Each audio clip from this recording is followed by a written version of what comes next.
Hello, Steeler Nation, and welcome to your Steeler Nation Vidcast, brought to you today by the Big Play Network and, of course, Total Sports Enterprises. I'm your host, G.Stryker, and just finished up watching the Mike Tomlin presser. Obviously, he went over the current injury situation. Nothing else really jumped out, at least for being a new injury. Zach Banner is still trying to work his way back off of injured reserve. He now has a 13-day window to be activated. If he's not activated within these next 13 days, he reverts to injured reserve and he's lost for the season. If he's activated, obviously he has to come to the active roster. We have to drop somebody, and that's within the next 13 days. I'm hoping it's this week. We could use his run blocking this week, definitely. Carlos Davis also still is dealing with a knee injury. We'll see if he can practice this week. Same thing with Chuks Okorafor, who also plays that right tackle spot, who's still in concussion protocol. He needs to clear that protocol before we're sure if he can play or not. Chase Claypool's still dealing with his groin. Kevin Dotson has a hip flexor. Cam Sutton also with a groin injury. All these damn groins, Steeler Nation. What the hell is up with these groins? But yeah, Cam Sutton hurt his groin during the game, as well as Kevin Dotson getting the hip flexor during the game last week. And Ben Roethlisberger now having a hip being added to his left pectoral, which he's been dealing with for the last couple weeks, which I believe is the biggest reason why Ben hasn't been Ben. I mean, we watched the game. We saw him missing wide open targets, throwing well above the catch radius of a wide open Deontay Johnson on those quick out patterns. And that's something that Ben never misses. Ben was always hitting, every single X receiver he's ever had. Hines Ward, Antonio Brown, Holmes, and now Johnson. That out route is usually money ball for Ben, but not even accurate. And I still think that left pectoral injury is dealing with a little bit of his body mechanics. So I'm hoping here really soon that he's going to be picking this up and doing a much better job on being able to complete these balls, because Steelers line is not doing a good job of keeping him upright and healthy. So something has to happen for him to be able to come in and be the difference maker, just stay on his feet and get healthier so he can make some of these plays. So he doesn't have to rely on just, a wing and a prayer and trying to force things to happen or trying to rush things to happen. Can go through his progressions and do well. And Steeler Nation, obviously, this is the Vidcast. It's your Vidcast. I'm here for you. You got any questions? You got any comments? Throw it up there in the chats on your devices. I know we're on Facebook. I know we're on YouTube. I know we're on Twitter. Anything you want to talk about is pretty much an open format show compared to my other podcasts. But I will go over a couple more things that Mike Tomlin did bring up in the press conference today.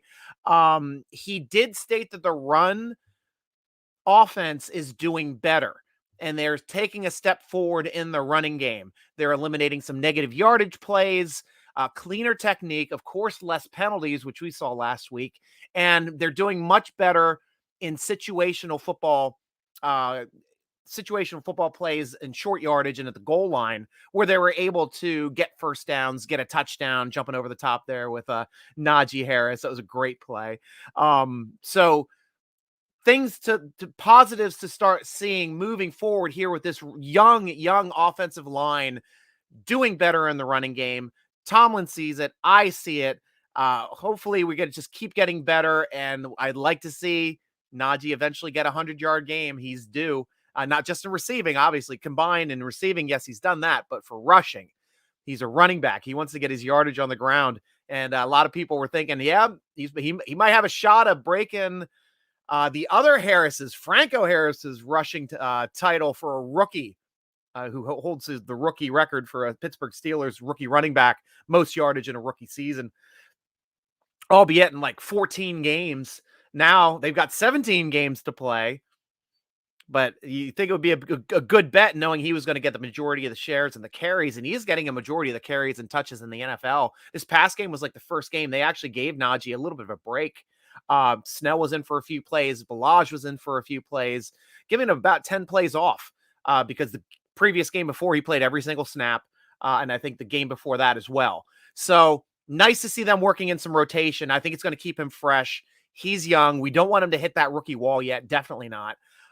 So stay fresh as you can, because a young running back needs confidence, and to build that confidence and to keep him healthy, you got to have some spells. You got to have a couple spells on offense for the young rook. Ben's play is inconsistent. They mentioned that in the press conference. Why is he inconsistent? Tomlin says, it's him some. It's altering the plans. Losing Claypool for the week, had some opportunities. And they had some opportunities they didn't get to cash in on some big plays, obviously, but that's the reason why the question was asked. He kind of danced around it a bit. You all saw it. I mean, Ben is not Ben. Ben is now at the point where a lot of Steeler Nation is saying, is it time to move on from Ben? Should we have moved on from Ben? A little bit of buyer's remorse from this season, which it really wasn't buyer's remorse, because we have to remember that Ben Roethlisberger took a pay cut down to 19 mil to play for us this season. That was a big deal. That was a really big deal. And that's the reason why we were able to sign TJ Watt to this all-world contract. It was the reason why we were able to bring Juju Smith-Schuster back, why we were able to go out and get players like Ingram, players like Schobert, players like Trey Turner on the offensive line to try to make him a better player. And, that's what we need. We needed Ben to take that hit for us.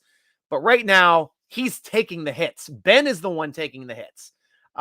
First he did it figuratively. Now he's doing it in actual reality. And, it's difficult for Steeler fans to watch. I understand. I watched the game. I mean, he's nearly been sacked as many times this year in 4 games as he has all last season. I mean, just think about that. 13 times, I think, the entire last season. He's up around 10 already this season. So Steelers offensive line, obviously young, not doing him any favors. Ben is still trying to get the ball out quickly, but his accuracy now is the issue. Don't know if it has to deal with his injuries causing him to shift in his body mechanics, so he's not releasing the football the way he's used to releasing the football. But, it's up to you guys. It's, for what I see, of course, I'm riding and dying with Ben. I know this is Ben's last year. I was saying it all the offseason. He's coming back. He's taking a pay cut. It's his last year. He's not coming back on another big contract. He's not coming back on another little contract, to tell you the truth. If he's taking a pay cut, he's like, this is my ride or die season. We're going to do as best we can to try to get out this year. One last ride. Try at 7th heaven for number 7. That 7th Lombardi in the cases there in Pittsburgh. So we'll have to see how it works out. Got a question here, a comment from Juan Sizemore. How you doing, Juan? Good to see you again, man. I do see the line improving. Everyone needs to relax and give support. It's a lot of Ben bashing going on. NFC loss, not that big of a deal. And that's a great point as well, Juan, because when you're playing NFC teams and you lose to an NFC team, especially a really good NFC team like the Green Bay Packers, who are probably going to win most of the games in our division this season, NFC losses count the least for tie breaks on your schedule. If you have more AFC wins than your opponent, that's one of your biggest tie breaks, conference wins, aside from division, which we're already 0-1 down thanks to the crap game against Cincy. But you're right. At least that loss to Green Bay isn't the end of the world. If the Steelers can start stacking some wins now as opposed to stacking losses, which they've done the past 3 weeks, we can start to see some turnaround. We can start to see some impact. And, I'm going to support Ben too as much as I can, Juan, because it is his last year. It was still difficult to watch, though. Last week, going into the half, coming out of the half, at least last week, he had that drive, his first 2 drives. I'm like, yeah, maybe I'd like to see what Rudolph could do. Because an X factor is now, what can any other quarterback do? We know Rudolph can throw the deep ball and throw it accurately. So would Rudolph have been able to win that game last week? It's complete speculation, but I'd have to think that he would have at least been a little bit more accurate than Ben last week. I don't know if he would have made the same reads that Ben made. I don't know if he would have made the same plays that Ben made, but he probably would have been more accurate last week. And that's something that the coaching staff should have recognized or could have recognized to be able to swap him out and do something. But I digress. It's all speculation, but that's what we do here as fans on the Steeler Nation podcast, Steeler Nation Vidcast. We are allowed to speculate. we are allowed to say, you know, what would happen if this happens? What would happen if we go out and get that guy? What would happen if we go out and get this guy? Because we get to have fun with it. JB412 coming in off of YouTube. Good to see you, man.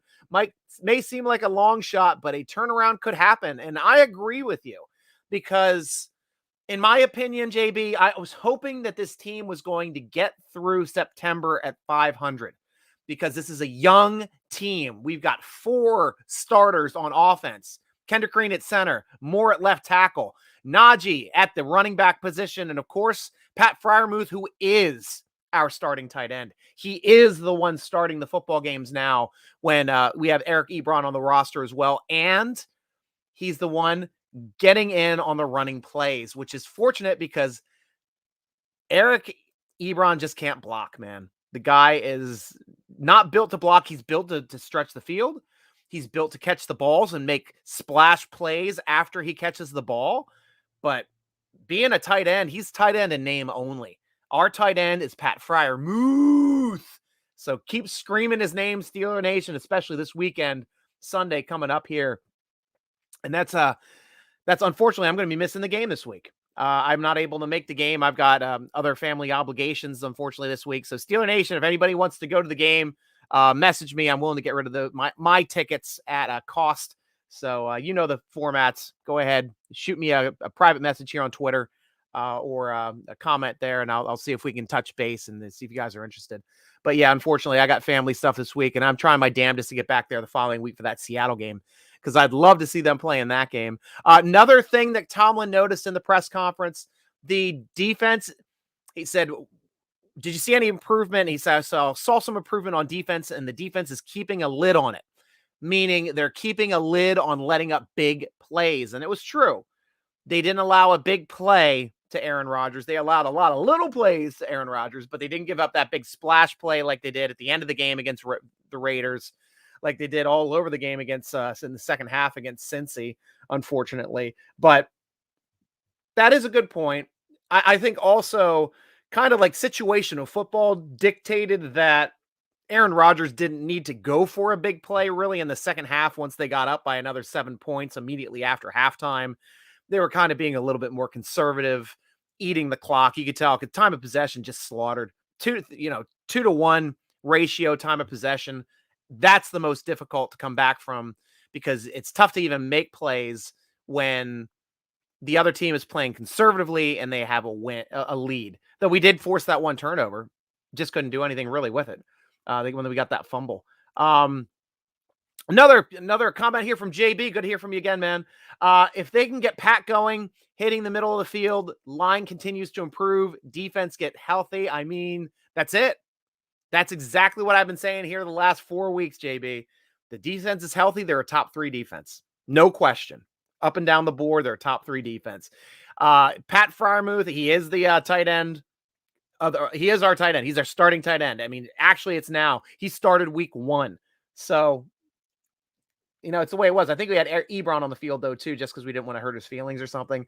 But Freiermuth did start, and he's going to be our starter of the future. He is our guy to build that tight end position around and look for the Steelers to draft another tight end this year. Look for the Steelers to maybe pick up another one in free agency. But I honestly think, and I don't know how you guys are thinking too, Steeler Nation, but I honestly think this is Eric Ebron's last season.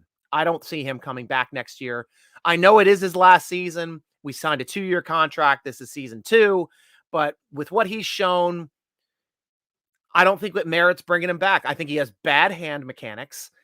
He has bad concentration issues, and it leads to drops, which stops the ability for us to be able to move the chains. And that's what we need a tight end to do over the middle of the field. And if you've seen like the passing tree for the Steelers, I think we've had like one deep pass over the middle of the field in the last 3 games. And that was that post to Washington that we ran last week. That when we threw it, I was like, holy crap, we threw it right before the touchdown.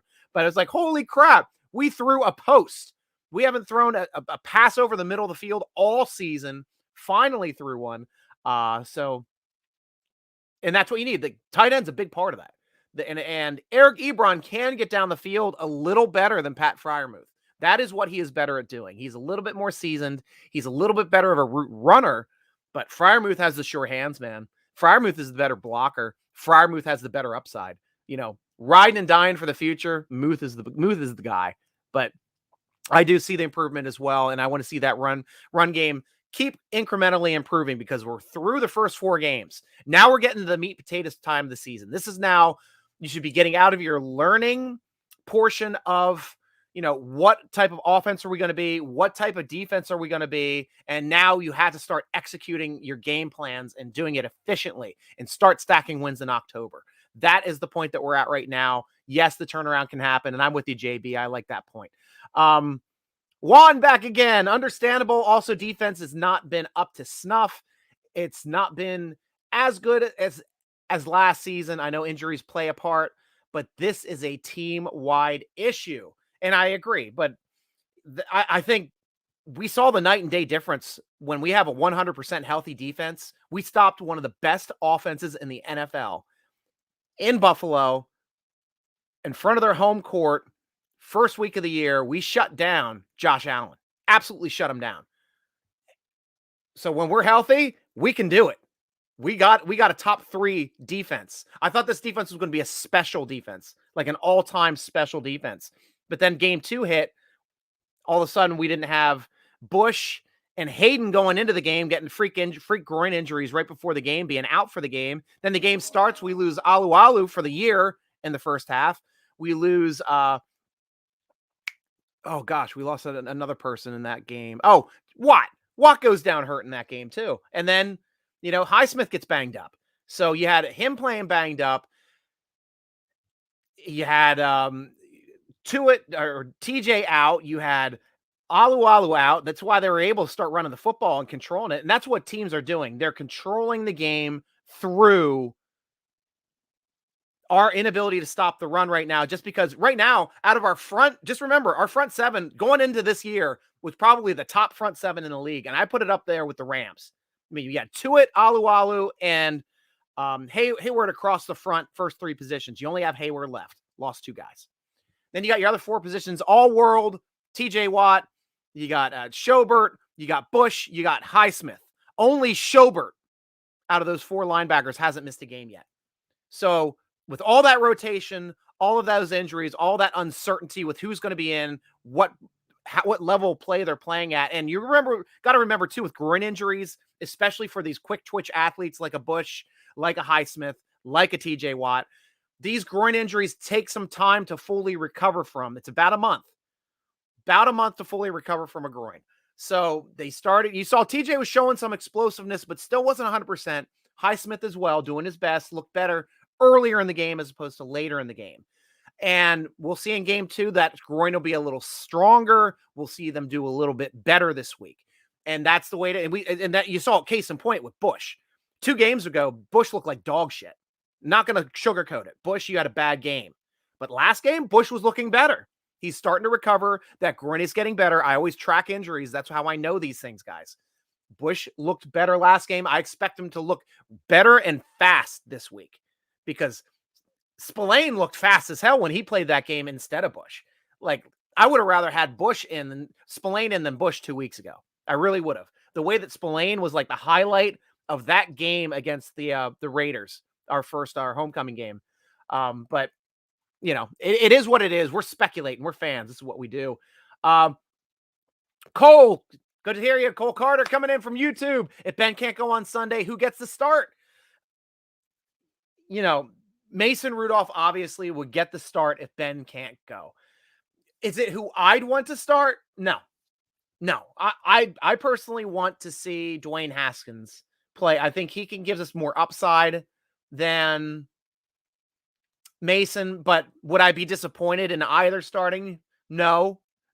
I would have rather had one of them start last week because Ben didn't have it. Ben, it was a bad game. He was hurt. He didn't look like he had it, and he didn't have it. But yeah, today, if we had to go for Sunday this week, if it's on Tomlin, if you're going to ask him, it's going to be Mason Rudolph. He get asked about what is your confidence in Mason Rudolph if he has to play. Of course, he's very confident in the skill. He gets a lot of snaps, especially with Ben. Got to remember too, Ben usually takes 1 day a week off in practice, which means Mason Rudolph is your number 1 starting quarterback out there for the majority of the reps for 1 to 2 practices a week, giving good snaps also to Dwayne Haskins also for the second team. But it's just something to consider. It's something that a lot of other teams, they don't rest their starting quarterback, giving their backup quarterback really no chance at reps until their quarterback goes down in a game, which is why they usually look like crap when they come in with really not a lot of throws in practice, coming into a game, trying to do the best they can. They're usually not as in good situations as the Steelers have been these last couple years. And it's why that, in my opinion, that Rudolph and Duck did so well when Ben went down 2 years ago. JB back again. Yeah. Don't see him coming back. Just not a fan of Ebron for all the points he made. I know it's a tough one. It's a tough one. I mean, I like his potential. I like his explosiveness. There are things I do like about him, but I hate his hand mechanics.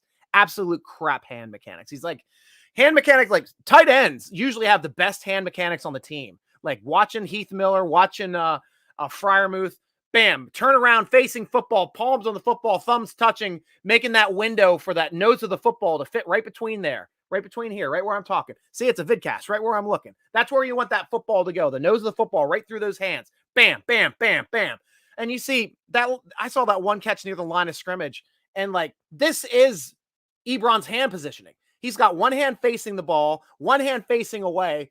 Yeah, you might catch it, but it's a lot harder to catch a football like this than it is to catch a football like this. And that's the difference. That's the difference moving forward. But the problem is Ebron's so old, you can't teach an old dog new tricks. You know, I'd want to work on his hand mechanics. I'm sure in front of a jugs machine, he's fine. He does this every time in front of a jugs machine. Just when he gets out running patterns, he's like loosey-goosey with his hands. They're all over the place, man.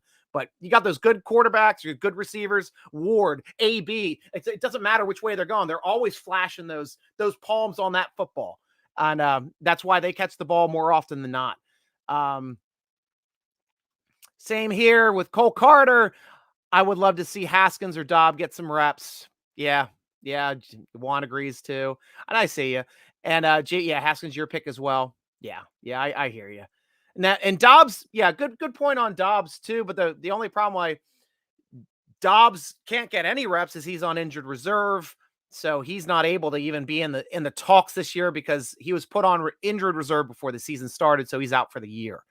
So yeah, he's essentially being redshirted. He'll be back next year. Honestly, I don't see Ben being back. So that means Dobbs, Haskins, and Mason Rudolph right now are your quarterbacks going into 2022.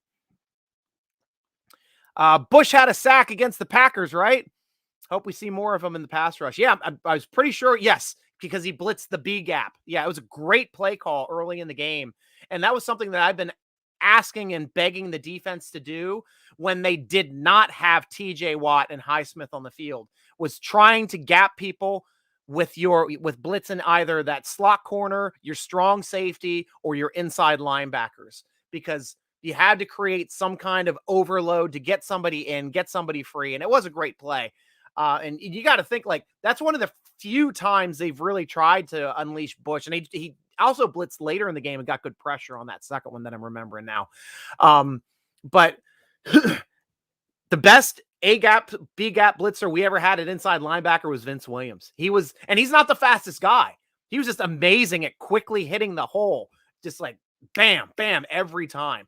And Bush has the ability to hit that hole even quicker. He's a faster athlete. He's a better athlete.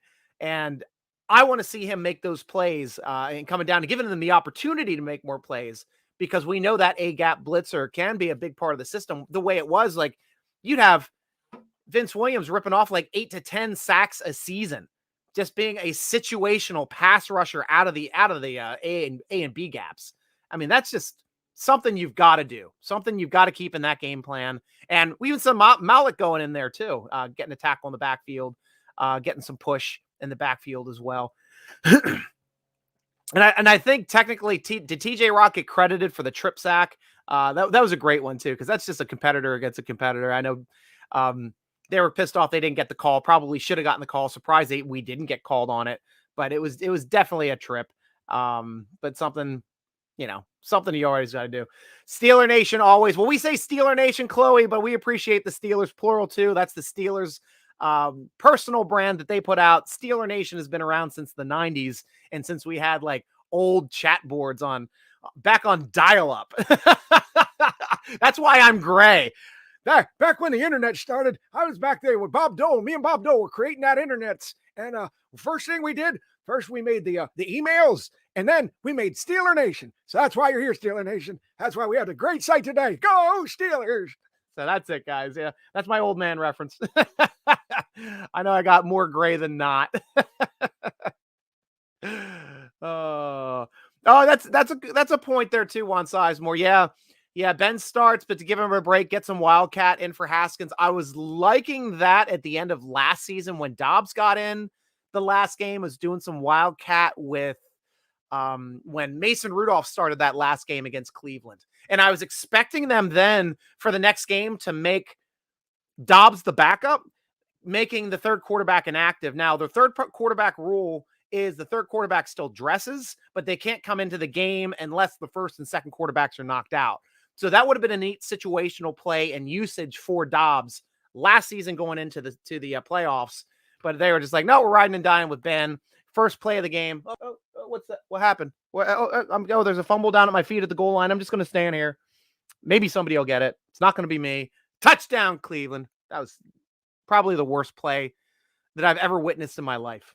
Just play wise, just first play of the offense in the playoffs. Snap over Ben's head. Ben running back, staring at the football on the ground, never going down for it. Watching Cleveland land on it for a touchdown. Horrible, absolutely horrible. Helpful Honda. I miss Todd Haley. I'll tell you who I miss. I miss Arians. Haven't been back to a Super Bowl since we lost Arians. I mean, yeah, you got Ben killed, but we were at least winning football games and getting to Super Bowls. He's been back to a Super Bowl and won one before we've gotten back to a Super Bowl. So congratulations to Bruce Arians and his crew down there in Tampa, who's a lot of old Steeler players and Steeler relations down there in Tampa Bay on that coaching staff. I know we got a Leftwich down there helping out with the offense, running the offense. But yeah, I actually miss Arians more than I miss Haley. Haley's just like, he's one of those guys that just rubs people the wrong way. In a long enough timeline, Haley is going to rub the right people the wrong way and be out of a job and not asked to come back. And that guy was a legacy. His dad played for the Steelers. He should have been locked in. His job coming in, keep Ben Roethlisberger upright. Don't get him killed. Extend his career. He did that.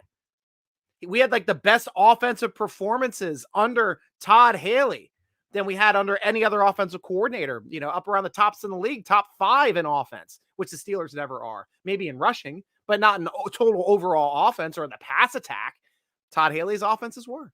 Yeah, that's a good point. That's a good point, Helpful Honda. I like that. I like that post. Juan back again. Treat this year much like New Orleans did with Breeze. Get several Wildcat plays, and that eliminates hits on Ben. But Ben is definitely the best quarterback on the team right now. And I'll agree. He's by far the best quarterback on the roster. What they can also do, and something that to this day drives me freaking nuts. Absolutely drives me nuts. It's like we really haven't done it since what was it? Malarkey? Was it our Wizenhut when he was our offensive coordinator, and we'd run the boot with Ben. Ben's favorite quarterback of all time, John Elway. John Elway ran the boot a shit ton. You can't tell me Ben didn't practice the boot out in his backyard every play to be like his mentor, John Elway. And then we completely got away from the boot. Did a little bit with Arians, but completely got away from it with that Todd Haley era. Never went back to it with Fichtner. And even now, and I was surprised because in preseason, if you guys remember, we were running the boot with Rudolph. We were running the boot with Haskins. So I was like, oh, cool. We're going to bring back the play action boot. We're going to be able to move the pocket. We're going to be able to give Ben more time. Nope. Ben hasn't run the boot at all. So the bootleg could be as much as a benefit as bringing another quarterback in to run some gimmicky Wildcat plays. I think that would actually help out Ben more, to tell you the truth. So that's, my 2 cents on it. But I appreciate your comment and I appreciate your take there, Juan. That's a good take. Honda back again. I don't think Matt Canada understands NFL defenses, but I think the Steelers can win 2 straight, then travel to Cleveland and pull off a shocker, because I believe the Browns are the Browns. The Browns are the Browns until we became the Browns in that playoff game. My gosh. But yes, I'm fully behind the fact that the Steelers can win some games.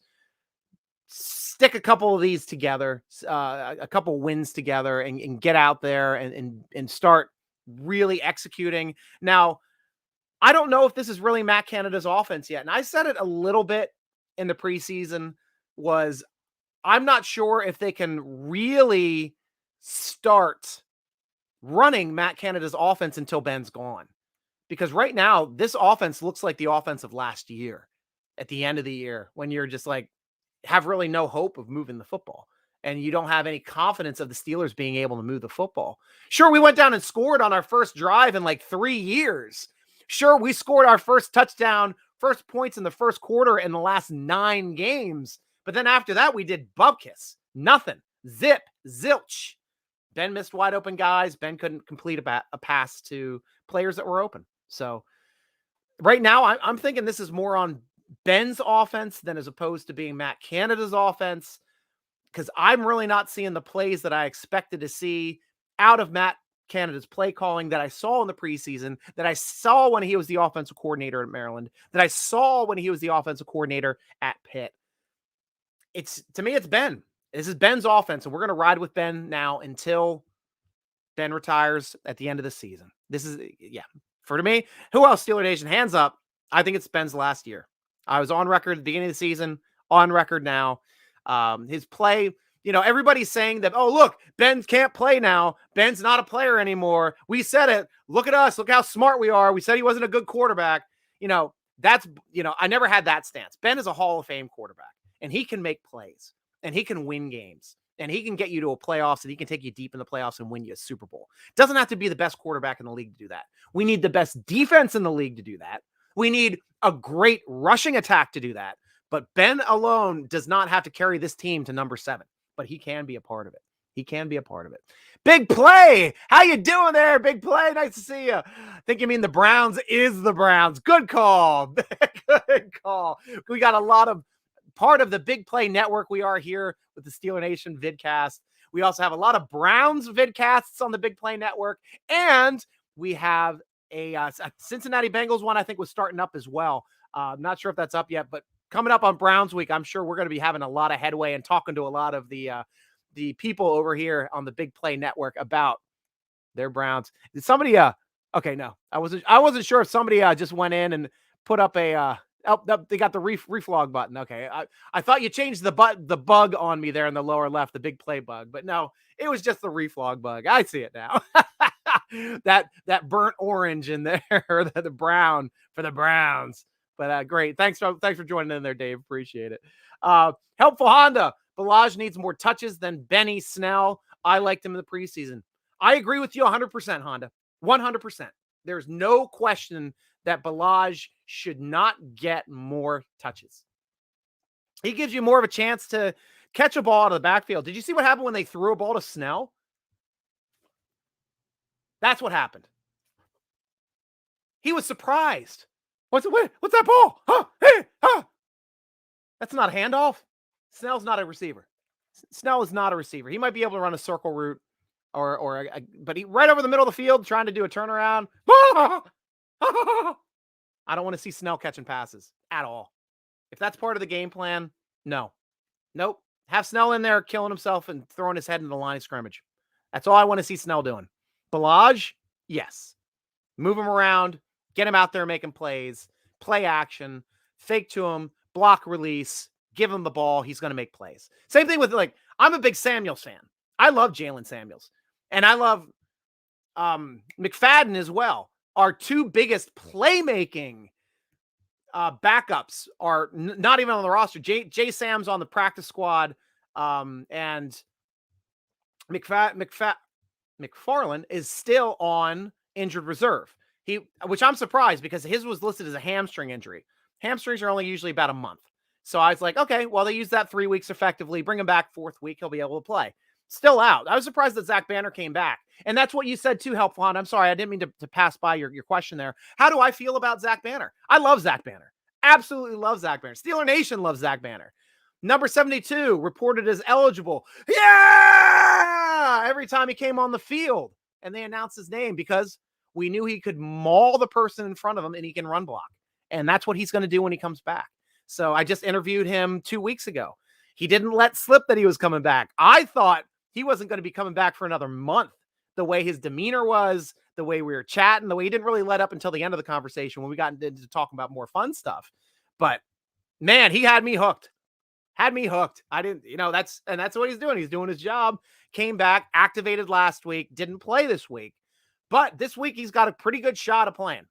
Pretty good shot. We'll have to see how the practice, how his practice reps go, how the reports come about him taking snaps in practice. But yes, Zach Banner can play football in the NFL. His dad was one of the best to play. His dad was his biological father. He has a dad. He has a father, but his biological father that he never knew was actually Lincoln Kennedy, and he was he was a man in the NFL. All pro tackle, Pro Bowl tackle. Guy knows how to play. Everybody knows Lincoln Kennedy. Played for the Raiders. You guys can't forget a guy like that if you grew up watching football in the 80s, 90s, late 80s, early 90s. Good player, monster of a man, but Banner's even bigger than his biological father. So more props to him. I want to see him out there and moving people. And that's just something Steeler Nation forgets or don't even know, because I think I was one of the only people to ever broadcast and talk to him about that on the podcast. So pretty interesting stuff there. But yes, as soon as he gets into the game, he's going to play. He's going to be good. There we go. Helpful Honda wasted the Killer Bees with a bad defense and now wasting the defense with bad offense. That's the problem with the NFL. It's tough to get both on the same page in the same year. I mean, I think the best time that we had both of them at firing on all cylinders, 2008, we won a Super Bowl. 2010, we just barely missed winning that Super Bowl against Green Bay. We're coming back, had a bad turnover at the end, so we didn't have a chance to take that lead. So yeah, it's tough. And this year with the defense, with the Killer Bees too, 2017, I will go believing this until the grave. If Shazier does not go down, we win the Super Bowl. Our defense ran through Shazier. He was the keystone of our defense. Keystone left, whole defense fell. Whole defense couldn't recover from that because he covered a lot of mistakes, his ability to play the entire field. And usually you see that kind of big playmaking ability sideline to sideline out of a 4-3 middle linebacker, like a freaking Ray Lewis or Mike Singletary, like those types of guys that could go sideline to sideline, being one of 3 guys in the middle, but knowing he has to go sideline to sideline. But you had him playing in a 3-4. Vince Williams next to him. He'd rotate over top of Vince Williams' spot to make a tackle, make a play, read a play, make a tackle in the backfield. Guy was just phenomenal. And he was just hitting his stride. He could have been an all-time great. Really could have been an all-time great. And still, can't tell me that 2017 team would not have won that Super Bowl. And we probably would not have even had to rely on Jesse James catching that first down or catching that touchdown, which he caught. Thanks for changing the rule the next year. Helpful Honda again. Najee for sure picks up that third down that Benny dropped. Totally agree. Yeah. And even Balaj. And I'd say just about every single other running back on our roster can catch that play and go with it. Every other running back on a roster and practice squad included is better at receiving the pass than Benny Snell. That's why I didn't think Benny Snell was going to make the roster. I didn't think that his diversity really lent itself to Matt Canada's offense, but he made the team. And as we see, there's some issues in his game, but it's the way it is. And I'm checking out right here just to make sure we're not getting some, because I've got the Twitter up as well, just in case there was any new information coming in. I know we picked up a new defensive tackle on the practice squad. Not sure how good that guy is. Taco Charlton's still there. See if we're going to bring him into the mix at all. See if we're going to bring in Carl Joseph, right? Still have him on the practice squad. I'd like to see him actually get snaps over freaking Edmonds now. I mean, Edmonds he got caught in the wash so much last week. He should have had a spotless jersey by the end of the game. That guy was just like infuriating to watch. And that's usually where he's at his best is against the run game, but he was getting caught in the wash pretty horribly that last game. Mike Tomlin was also asked, what do you do? What do you say to your team during adversity? and to deal with this kind of adversity, having 3 games lost in a row. He said, it's not as important what I say to the team. It's more important is what I do. I bring a good attitude, good energy, so that it gets carried on for planning. It gets carried on for the responsibilities that each player has to know how to do for the next upcoming game and for instituting the game plan. Like, you can't just be like, oh, woe is me, or say stupid shit, or say things that have no backbone to them. Like, he's just a positive guy. He's got to go out and do the best that he can with what he's got, but keeping that positive attitude and positive energy can be contagious. So when you start winning, it's not a surprise. It's expected. And that's what Steeler fans expect. We expect to see wins. We don't hope for wins. We expect to see them. Right now, we've been surprised more times than not this season, being at 1-3. So he was asked about Devin Bush and Joe Schobert specifically. He said Devin is working back to health. Joe is new in the offense. They're a work in progress. I think they're still doing well for being thrown together. I think that this defense is going to gel even more this week, having all 4 of those linebackers back in for another game in a row. And we saw Minka starting to make some plays out there too. I still think the weak link is probably at our strong safety position with Edmonds. All he had to do was be a guy, and he's not even a guy right now. He's there. I'd rather have like Sean Davis out there or somebody out there, just get around the football. Just get around it. Just be there when the football is delivered there. Just know your assignment. Don't stare in the backfield. Don't stare at the quarterback. Watch your guy enter zone, move toward him. When you get close to the guy, look back for the football. That's the way defense should be played. People that get caught just staring in the backfield the entire time, either you have all world speed and you can make up for it, or you're going to get burned. It's just the way it is. And they also finally asked, Ben is having some troubles with his mechanics. He's missing wide open guys. Is there anything that looks fixable on film? And Mike Tomlin kind of like half-heartedly, jestingly said, his mobility, like, we can fix anything but his mobility. He's not the fast guy that he used to be when he was a rook coming into the league. He's just not that quarterback anymore. So he's going to be able to fix his own issues. He's going to be able to fix his own problems. He's a Hall of Famer. Guy's a Hall of Famer. He's still passing records. What he just passed for 400 touchdowns here this past week, getting that first touchdown of the game. So guy's going to be a Hall of Famer. As much as the rest of the league and a lot of sports writers don't want him to be in the Hall of Fame, he's going to be in one.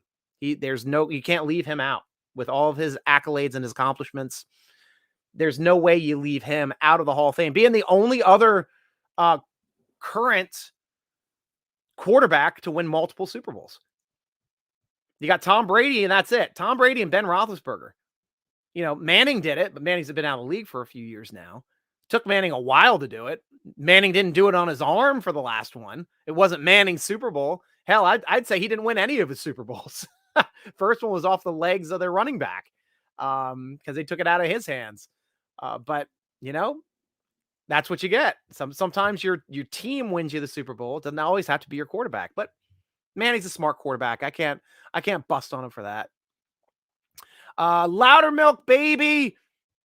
Where's that one? Helpful Hands. Loudermilk Baby. Cam Hayward. Kendrick Green will be a beast once he gets the hang of the NFL. Yeah, Loudermilk is the biggest surprise. It was the biggest surprise to Steeler Nation since we moved back into that 5th round. I think we did to jump back in and grab him, or 6th round at one of those. We didn't have a pick in that round. We jumped into that round specifically to grab Loudermilk, and he's on the roster. Wormley had a good game. Wormley was running like, I watched that one play where nobody touched Jones, that running back. He did a end around on the right-hand side, and nobody touched him until 12 yards down the field. The first person that touched him was Wormley running from the defensive line spot back and making that play. So, I'd like to see Loudermilk on the field more, but Worms is playing at a high level, and I got to give Worms some props because he's coming in playing that Tuitt spot, which he knew he was going to have to play there anyway, which is probably the reason why he's still on this team, because if Tuitt was on the team at the beginning of the season, they had a really difficult decision on who to keep and who to cut. And the Steelers kept like 8 defensive linemen, I think, on the roster, or 9 before cutdowns happened, just so they could get to it to injured reserve, so he wasn't lost for the year, so they could retain him as a player. I think Mondo was the only guy they ended up dropping, or Mondo. And now have him back on the roster. If big number 99 out there in the middle. I love seeing Mondo on the field as well. Hopefully they can get him in at fullback, but they don't use fullback anyway. I saw like Derek Watt come on the field. I'm like, yes, finally, let's see some, 22 personnel, 2 for running backs, 2 tight ends. Let's see us go bash somebody. Nope. Split them out. Run a play. Come on, motherfuckers. You're paying $3.5 million a year for a special teams player that can fucking dominate people. At least put the ball in his hands for a catch. At least give him the ball every once in a while, or at least, for gosh sakes, let him block. Let the guy fucking block once in a while. Because I want to see at least a fullback out there trying to help open up some holes and put some blitzing linebackers or linebackers in the gap on their fucking ass so that we can start getting some big first downs out of those. Sorry about swearing, guys. I feel pretty passionately about that. I can't monetize this one. I just can't. I believe we can be 3-3 going into the bye and get healthier and get a streak going. That would be ideal, Juan. That would be absolutely ideal. That's what we need. And it's good this year. Like, I always complained about having early buys. I really do.